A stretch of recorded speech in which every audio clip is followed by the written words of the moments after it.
Power Max 480马力的 LNG 燃气车，并且还是自动挡的前2后2的版画，潍柴13升的发动机，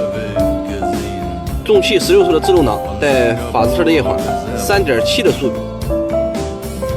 并且配备1350的气瓶。欧曼 GTL LNG 燃气车，搭配富康 A 15升的发动机，500马力，带4路影像，柴尔夫自动挡，带柴尔夫液缓